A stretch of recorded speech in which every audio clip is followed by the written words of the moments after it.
ওখানে ওখানকার ভিসি বলে যে আমার এখানে 10 টাকায় সিঙ্গারা পাওয়া যায় আর কি চা পাওয়া যায়। এটা একজন ভিসির বক্তব্য হতে পারে? জাহাঙ্গীরনগর খুব ভালো জায়গা, বুঝছো, কি বলো?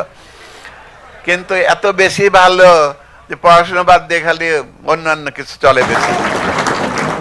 অত ভালো আবার ভালো না, কি বলো?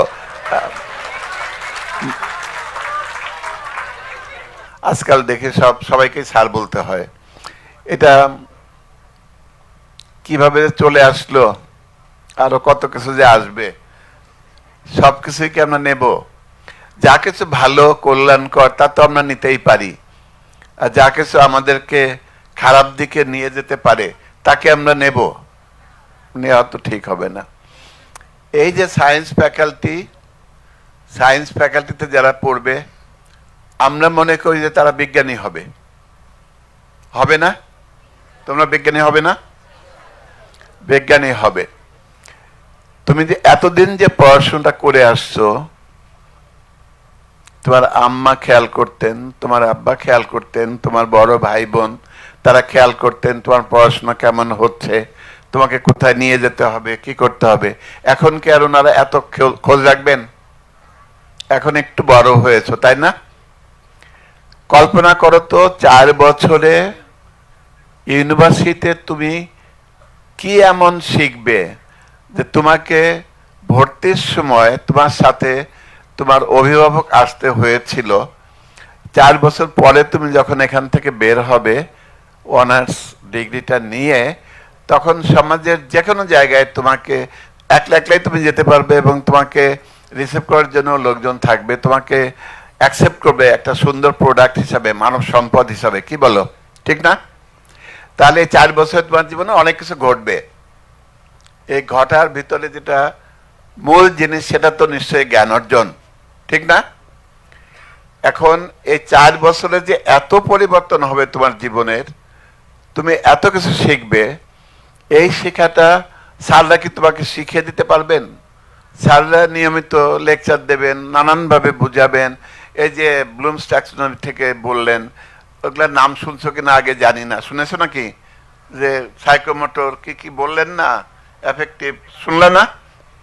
হ্যাঁ, কগনিটিভ, এই যে 3টা ডোমেন শুনলা, এ তো কোনদিন শোনো নাই। এগুলা শিখবা। এখন শেখার জন্য যে তোমার ভিতরে তাগিদ, এই তাগিদটা যদি না থাকে, তুমি যদি আর্টস ফিল না করো, তাহলে কি শেখাটা হবে? হবে? হবে না তো। কথা বলো আমার সাথে, হ্যাঁ? হবে? হবে না। তাহলে কি তোমরা ডে 1 থেকে জ্ঞান অর্জনের জন্যে পুরোপুরি লেগে যেতে রাজি আছো? আসলেই মনে থাকবে কথাটা? হ্যাঁ? তোমাদের সবার অরিজিনটা কি আমি জানি না। আমি কিন্তু একটা গ্রামের ছেলে, একেবারে অজপাড়া গা, একেবারে অন্ধকার কাদা, কোনো মানে কুপির বাতি দিয়ে পড়া সেই ছোটবেলা। সেখান থেকে কোথায় চলে আসলাম, কিভাবে আসলাম? তুমি সাধনা না করলে, চেষ্টা না করলে এটা কি সম্ভব? এই সাধনা করতে রাজি? একজন এমপি কে তোমাদের সামনে হাজির করার দরকার কি? আমার কাছে মনে হয় কি, এমপিরা বক্তৃতায় দাঁড়িয়ে, আমিও আমার এলাকায় একটা বিশ্ববিদ্যালয় চাই। আমি যখন নিজে বিশ্ববিদ্যালয়ের শিক্ষক হিসেবে চিন্তা করি, তখন আমি মনে করি যথেষ্ট হয়েছে তো, আর কত? এগুলাকে বিশ্ববিদ্যালয় বানানো দরকার। খালি একটা বিশ্ববিদ্যালয় খুলে দিলাম আর বিশ্ববিদ্যালয় হয়ে গেল, তা কি হয়? এই তো শুনলাম যে চেয়ারম্যানদেরই বসার ঘর নেই। তো এভাবে কি হয় নাকি? হয় না তো। কিন্তু আমি গতকালও দেখেছি পার্লামেন্টে এমপি সাহেবরা বলতে তার দরকার, গতকাল না পরশু দেখেছি যে তার বিশ্ববিদ্যালয় দরকার। আমি মনে করি আমারও দরকার। ফরিদপুর বিশ্ববিদ্যালয় নাই, আমি মনে করি দরকার। কি কারণে যে একেবারে বিলের ভিতরে নিয়ে গোপালগঞ্জে বিশ্ববিদ্যালয় করা হয়েছে, আই ডোন্ট নো।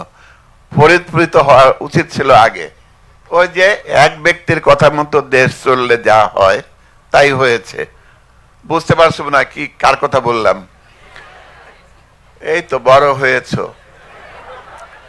তাহলে আমরা একটা ঠিক করলাম যে ডে 1 থেকে আমরা পড়াশোনা করব, মানে শুধু দেখানোর জন্য না, আসলেই বোঝার জন্য, এটাকে উপলব্ধিতে আনার জন্য, এবং এই জ্ঞান সৃষ্টি করতে হওয়ার জন্য আমার ভিতরে একটা তৃষ্ণা নিয়ে, তুমি যাদের লেখা বই পড়বে, যাদের থিওরি পড়বে, তারাও তো মানুষ, তাই না? তারা মানুষ না? তা তুমিও বড় হয়ে এমন কিছু হবে যে তোমার কথা মানুষ জানবে, পড়বে, শিখবে। কি বলো? এরকম স্বপ্ন দেখা যায় না? যায়। একটা গল্প বলি। আমি তখন জার্মানিতে ওই পোস্ট ডক্টরাল ফেলোশিপে ওই কাজ করছিলাম, গবেষণার কাজ করছিলাম। আমাদের একটা যন্ত্র খুব লাগে কেমিস্ট্রিতে, ওই যন্ত্রটার নাম আছে এনএমআর মেশিন। তো ওই মেশিনটা অনেকগুলা বাটন টাটন টিপাটিপি করতে হয় ওটাকে রান করানোর জন্য, তো নিজেরটা নিজেই করতে হয়।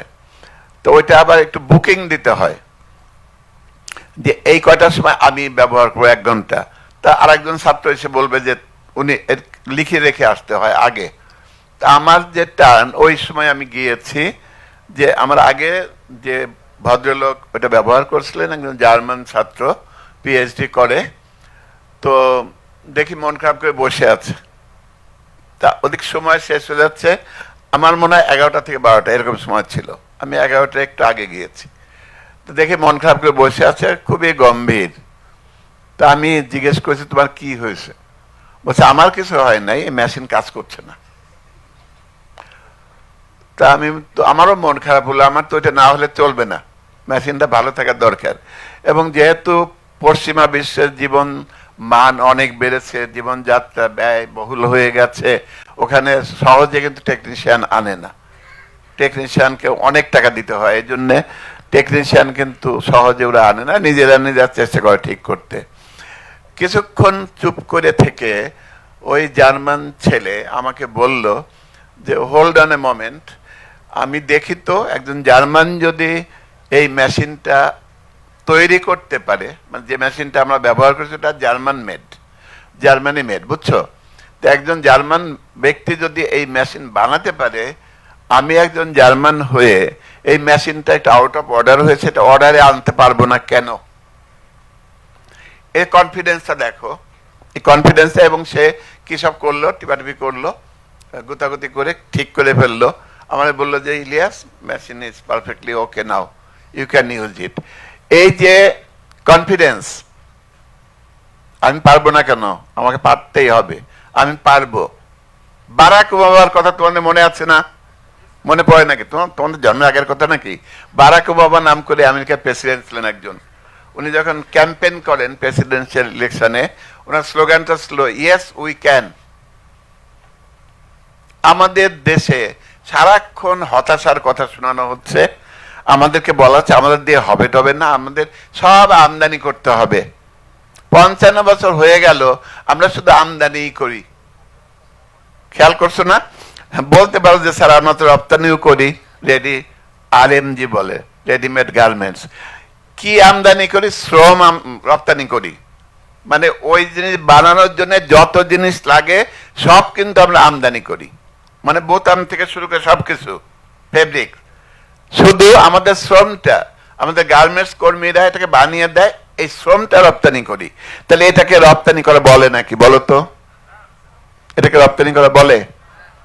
আমরা এটা নিয়ে আসি, আমরা রপ্তানি করতে পারি, আমাদের জনশক্তি রপ্তানি। হ্যাঁ, জনশক্তি আনস্কিলড, আমরা একটু স্কিল করে করতে পারতাম না? একটু স্কিল দিয়ে করতে পারতাম তো, পারতাম না? এইগুলা যে হয় নাই, না হওয়ার পিছনে দায়ী কারা? মূলত এই যে MP সাহেব দাঁড়িয়ে আছে, রাজনীতিবিদদের মূল দায়ী, রাজনীতিবিদদেরই দায়িত্বটা নিতে হবে। আমার ছেলেবেলায় আমার মনে পড়ে, আমি মালয়েশিয়ান ছেলে, নেপালি ছেলে মেয়ে এখানে আমি পড়তে আসতে দেখেছি। আর এখন আমার দেশের হাজার হাজার ছেলে মেয়ে মালয়েশিয়ায় পড়তে যাচ্ছে। আমাদের মাননীয় প্রধানমন্ত্রী গতকাল বললেন যে উনি মালয়েশিয়া সফর করার সময় দেখলেন বিশাল করে ও চলার পথে সামনে বিশাল করে বোর্ডে লেখা এডুকেশন ফার্স্ট। তার মানে মালয়েশিয়া যে এই যে উন্নতির দিকে চলে গেল, ওই অবস্থা থেকে এই অবস্থায় আসলো, শিক্ষা দিয়ে আসছে। আর আমাদের শিক্ষার অবস্থা কি? ভয়াবহ। শিক্ষার অবস্থা কি? পড়াশোনা নাই, ঘুরে বেড়ানো আছে, স্যাররাও অতটা অ্যাটেন্টিভ না, এবং যোগ্যতা দিয়ে আমরা নাকি সবসময় অ্যাপয়েন্টমেন্ট দেওয়ার চেষ্টা করি, আমরা বলি, কথা ঠিক না, কথা ঠিক না, তাই না? তোমরা তো এত ছোট মানুষ, হয়তো জানো না। আমরা সবসময় বলি যে আমরা মেধার ভিত্তিতে করি। এ পর্যন্ত যা বলা হয়েছে সব বেশিরভাগই অসত্য কথা। আমাদের দেশটা এমন পর্যায়ে গেল যে আমাদের দেশের প্রাচ্যের অক্সফোর্ড বলে পরিচিত, আমরা বলি প্রাচ্যের অক্সফোর্ড, আমরা জানি তার অবস্থা কত খারাপ, কিন্তু বলি তো প্রাচ্যের অক্সফোর্ড। ওখানকার ভিসি বলে যে আমার এখানে 10 টাকায় সিঙ্গারা পাওয়া যায় আর কি চা পাওয়া যায়। এটা একজন ভিসির বক্তব্য হতে পারে, যিনি একাডেমিক ইনস্টিটিউশনের প্রধান? University is meant for generation of knowledge. Knowledge সৃষ্টি করার জন্যই ইউনিভার্সিটি বানানো হয়েছে। ঘরে ঘরে ইউনিভার্সিটি বানিয়ে লাভ কি? কলেজগুলোতে যে অনার্স স্কুলে দিয়েছে, কোনো ব্যবস্থা নাই লেখাপড়ার, কিন্তু ডিগ্রি হচ্ছে, কাগজ পাচ্ছে। বেকারের জন্য অনেক বেশি। এখন বর্তমান সরকার চেষ্টা করছে কারিগরি শিক্ষা বেশি দিয়ে, স্কিল দিয়ে বিদেশে রপ্তানি করে আমাদের একটা ব্যবস্থা করবে। তো চিন্তা করো যে গত 30 বছর কিংবা বেশি জাতীয় বিশ্ববিদ্যালয় কি প্রডিউস করেছে। এত MA পাস ছেলে মেয়ে। আমি একজনকে জিজ্ঞেস করলাম 3rd ইয়ারে পড়ে, জিজ্ঞেস করলাম যে আমাদের দেশের সাথে কোন কোন দেশের বর্ডার আছে, বলতে পারলো না। এটাকে পড়াশোনা করা বলে? বলো, কথা বলো। তাহলে আমি এতক্ষণ ধরে যা বললাম তার সারাংশ হলো যে তোমরা ডে 1 থেকে জ্ঞান সাধনায় তোমরা নিজেদেরকে নিয়োজিত করবে। রাজি? যদি তোমরা এটা সত্যি সত্যি করতে পারো, এই কয়জন বিজ্ঞানী যদি হয় বাংলাদেশে, তোমাকে পৃথিবী ডেকে নেবে। তোমার চাকরি খোঁজা লাগবে না, তো তোমার চাকরি খোঁজা লাগবে না। তোমার যদি যোগ্যতা, তোমার ভিতরে যে গুণাবলী দিয়ে তোমাকে পাঠানো হয়েছে পৃথিবীতে, সেটা যদি পুরোপুরি তুমি বিকশিত করে ধরতে পারো, এই যে ফুলগুলা না, ফুলগুলাকে আমরা কত ভালোবাসি, তুমি এরকম ফুটন্ত ফুল যদি হতে পারো, তোমার চাকরি খোঁজা লাগবে না, তো চাকরি তোমাকে ডেকে নেবে, ঠিক না? চাকরি তোমাকে ডেকে নেবে। সুতরাং কেমনে চাকরি পাবো, কি হবে, এত বেকারের দেশ, এটা নিয়ে না ভেবে পড়াশোনায় আত্মনিয়োগ করতে রাজি? Very good. এটা বোরিং কথাবার্তা, খালি পড়াশোনার কথা বলছি, তাই না? আর একটা প্রশ্নে আসি, সেটা হলো যে আমাদের কল্পনা করে দেখো যে শিবির নামের এই সংগঠনটা আমাদের নাই, আমাদের রাষ্ট্রের ভিতরে এই নামের সংগঠনটা নেই। তাহলে দেখো, তুমি চারিদিকে খেয়াল করে দেখো যে আমাদের ছেলে মেয়েরা অন্ধকারে হাবুডুবু খাচ্ছে। তারা জানে না জীবনের উদ্দেশ্য কি, তারা জানে না পৃথিবীতে আমরা কেন আসলাম, তারা জানে না যে পৃথিবীতে আমাদেরকে কে পাঠিয়েছে, তার কাছে কোনো জবাবদিহিতা আছে কিনা, আমাদের কোনো দায়িত্ব আছে কিনা, পাঠানোর পিছনে মূল উদ্দেশ্যটা কি ছিল, এ নিয়ে কোথাও কোথাও কোনো বইয়ে পড়ানো হয়? হয়? হয় না তো। শিবির নামের একটা বিশ্ববিদ্যালয় যদি তৈরি না হতো 77 সালে, তাহলে তোমরা এই আলোর মুখ তো দেখতে পেতে না, আমরা তো অন্ধকারে হারিয়ে যেতে পারতাম, ঠিক না? কি ঠিক বলতেছি? তাহলে তোমরা শিবিরের পক্ষ থেকে যে তোমাদেরকে বরণ করা হচ্ছে, তুমি শিবির করবে কি করবে না তার জন্য আমি কোনো চাপ সৃষ্টি করতে চাই না। তুমি দেখো, পড়াশোনা করে দেখো, তুমি তো পড়াশোনা করতেই আসছো, তুমি পড়াশোনা করতেই তো আসছো, তাই না? তুমি সবকিছু পড়াশোনা করে দেখো যে কে তোমাকে, তোমার পুরোপুরি তোমাকে বিকশিত করার কথা কে বলে। শিবির ছাড়া আর কেউ আছে নাকি এখানে বলার মতো? যদি না থাকে, আমরা বড় হয়ে কি হতে পারি জানো? আমরা বড় হতে লুটপাটকারী হতে পারি, আমরা বড় হয়ে চাঁদাবাজ হতে পারি, আমরা বড় হয়ে সন্ত্রাসী হতে পারি, আমরা বড় হয়ে মানুষের উপর জুলুম করতে পারি, যেগুলা পুরোপুরি দেখতে পাচ্ছ। 55 বছরে বাংলাদেশ দাঁড়াতে পারে নিজের পায়ের উপরে। এটা কি হতে পারে? একটা স্বাধীন দেশ, একটা স্বাধীন দেশ এভাবে চলতে পারে? আমরা পারিনি, আমাদের পারা উচিত ছিল তো, তাই না? তাহলে আমাদের শিক্ষা ব্যবস্থার ভিতরে এরকম কোন এলিমেন্ট যদি দেওয়া যেত যে ওই মানব শিশু একেবারে শিশুকাল থেকে বড় হওয়া পর্যন্ত তার ভিতরে কি কি গুণাবলী বিকশিত হওয়ার কথা, সেগুলো বিকশিত হওয়ার পূর্ণ ব্যবস্থা শিক্ষা ব্যবস্থায় আছে, তাহলে তোমাদেরকে এতক্ষণ ধরে আমাদের বলতে হতো না, ঠিক না? তোমরা কিন্তু শিখে আসতা না? মাকে ফাঁকি না দিয়ে আসতো কয়জন? হাত তুলতে পারবা? পড়াশোনা করতে বলেছে মা, মাকে ফাঁকি দাওনি, এরকম যারা আসো হাত তুলতে পারবা একটু সাহস করে? বেশি হাত না, দেখছো? তার মানে আমরা ফাঁকিবাজি করি। তা আমরা কি ঠিক করতে পারবো আর ফাঁকিবাজি করব না? পারবো? তোমরা কি নোট বই পড়বে নাকি অরিজিনাল বইটা পড়বে? অরিজিনাল বই পড়বে নাকি নোট বই পড়বে? ছাত্রদের করে দেওয়া নোট পড়বে নাকি বই পড়বে, অরিজিনাল বইটা? ভালো ভালো রাইটারের লেখা বই পড়বে, স্যাররা যেগুলো রেফার করেন সেইগুলা পড়বে, নাকি যেন তেন করে লেখা ভুল ভাল টাইপ আছে ওই সব বই পড়বে? জি। এখন আমরা প্রত্যেকেই যে নাম করা বিজ্ঞানী হয়ে যেতে পারবো এমন না। আল্লাহ ওইভাবে করে কিন্তু মেধা বন্টন করেছেন বলে অন্তত আমার কাছে মনে হয়নি সবাইকে আইনস্টাইন হবে। কিন্তু আমাদের দেশের জন্য কি দরকার সেইটাকে সামনে রেখে আমাদেরকে অবশ্যই গবেষণা করতে হবে। সেই গবেষক আমাদের এই ছাত্রছাত্রীদের ভিতর থেকে তৈরি হতে হবে, তাহলে আমাদের আশা আছে, না হলে আমাদের কোনো আশা নাই, আমাদের দেশের কোনো আশা নেই। কিন্তু আমি রাজনীতির মাঠের থেকে বলতে চাই, আমরা তো আশা নিয়ে বাঁচতে চাই। আমাদের দিন যেটা পিছনে চলে গেছে, কিন্তু ফ্রম নাও অনওয়ার্ডস আমরা তো অনেক ভালো হয়ে থাকতে পারি, আমরা অনেক ভালো হতে পারি। আমরা চেষ্টা করলে, সাধনা করলে আমরা ভালো জায়গায় পৌঁছাতে পারবো ইনশাআল্লাহ। এই ঠিক না? তাহলে আমাদের ওইরকম ফার্ম ডিটারমিনেশন দরকার। আল্লাহ ছাড়া আমাদের কারো কাছে কি গোলামি করার কথা?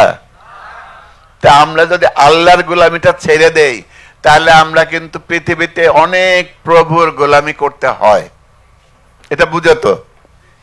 হ্যাঁ, এই তো শিখছো। মানে আল্লাহর গোলামিটাই করা ভালো। আল্লাহর গোলামি ছেড়ে দিলে তুমি সারাক্ষণ কারো না কারো গোলামি, একদিনে যে কত মানুষের গোলামি করতে হবে তার কোনো শেষ নেই। সুতরাং আমরা ভালো আল্লাহর গোলামি করা, তাই না? সারাক্ষণ আমরা আল্লাহর গোলামি করতে পারবো না? পারবো ইনশাআল্লাহ। আল্লাহ তুমি কবুল করো।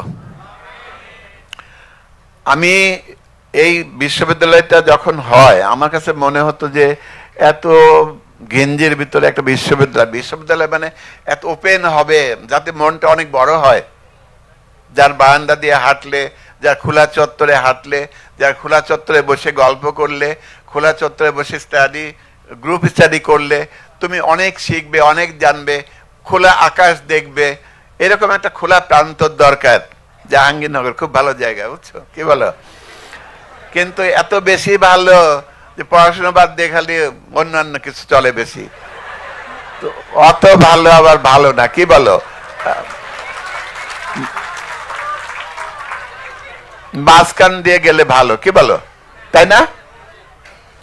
এর জন্য আমার মনে হয় আমি তোমাদেরকে এই যে গল্প ছলে যে কথাগুলো বলেছি আমি মনে করিয়ে দিতে চেয়েছি। আচ্ছা, তুমি আরেকটা জিনিস বলি, এটা বলে শেষ করব। আমরা যে পড়াশোনা করছি, এই যে বিল্ডিং এর ভিতরে বসছি, এই বিল্ডিং বানানোর জন্য এখানে কি ভ্যানওয়ালার টাকা আছে না? সত্যি বুঝো তো? ভিখারিনীর টাকা আছে না? তা তুমি ভিখারিনীর টাকা দিয়ে লেখাপড়া করে তুমি যখন বড় হবে, ওই ভিখারিনীর জন্য তোমার কোনো দায়িত্ব আছে না? ওই ভ্যানওয়ালার ভাগ্যের পরিবর্তন করার জন্য তোমার দায়িত্ব আছে না? এইটা মাথায় নিয়ে তুই বড় হবে তোমরা সবাই। এই স্বপ্নটা আমি দেখাতে চাইলাম। এই কথাটা বাস্তব, সত্যি কথা। আমরা কিন্তু এ কথা মনে রাখতে পারছি না। আমাদের যারা পাস করার পরে এই যে বিসিএস পরীক্ষা দেওয়ার পরে কি এমন হয়, গতকাল পার্লামেন্টে আমি এটাই বলছিলাম যে ওই পিএটিসিতে ট্রেনিং নেওয়ার পরে কি এমন হয়ে যায়, নিজেরই ছাত্র দেখা করতে এসে কেমন কেমন জানি করে, আগে কিরকম করতো আর এখন একটু অন্যরকম করে। এটা বললে আমাদের ওই যে সেক্রেটারিয়েটে যারা বসে আছেন এই বক্তৃতা তারা নিশ্চয়ই শুনছেন, তারা নিশ্চয়ই আমার উপর গরম হয়েছেন, কিন্তু এটাই সত্যি কথা। তুমি যখন বড় হয়ে যাচ্ছ, তুমি একটা ভালো পজিশনে যাচ্ছ, তুমি আর কারো কথা মনে রাখছো না, শুধু নিজের কথা, বড়জন নিজের পরিবারের কথা, এর বাইরে আর কারো কথা তুমি ভাবতে রাজি না। তুমি কি ওই রকম একজন মানুষ হবে? ওই মানুষ গড়ার জন্য আমার এত মানুষের টাকা খরচ করার দরকার আছে? তাহলে তুমি বড় হবে আল্লাহর গোলাম হিসাবে বড় হবে, তুমি বড় হবে এই দেশের একজন খাঁটি দেশপ্রেমিক হিসাবে বড় হবে, তুমি বড় হবে এদেশের সকল মানুষের প্রতি যে তোমার দায়, সেই দায় মনে রেখে তাদের দায় পরিশোধ করার জন্য তুমি বড় হবে। তুমি বড় হবে যে আমাদের দেশটা পৃথিবীর বুকে মাথা উঁচু করে দাঁড়াবে, স্বাধীন সার্বভৌম জাতি হিসাবে, সমৃদ্ধ জাতি হিসাবে দাঁড়াবে, সেখানে তুমি কন্ট্রিবিউট করবে, এই জন্য তুমি বড় হবে। তুমি বড় হবে যে তোমার আবিষ্কার করা জিনিস পৃথিবীর মানুষ গ্রহণ করবে। আইনস্টাইনের কথা কে না জানে? আমাদের এখানে আইনস্টাইনের মতো সায়েন্টিস্ট হতে পারবে না? পারবে তো, কি বলো? আমাদের স্বপ্ন দেখতে হবে, স্বপ্ন দেখতে হবে, সেটা বাস্তবায়ন করার জন্য সাধনা করতে হবে। এই সাধনা যদি তোমরা করো, আই এম কোয়াইট শিওর যে ইনশাআল্লাহ এই যে এত সুন্দর আয়োজনের মাধ্যমে তোমাদেরকে যে বরণ করা হলো, গোটা পৃথিবী তোমাদেরকে বরণ করার জন্য রেডি হয়ে থাকবে।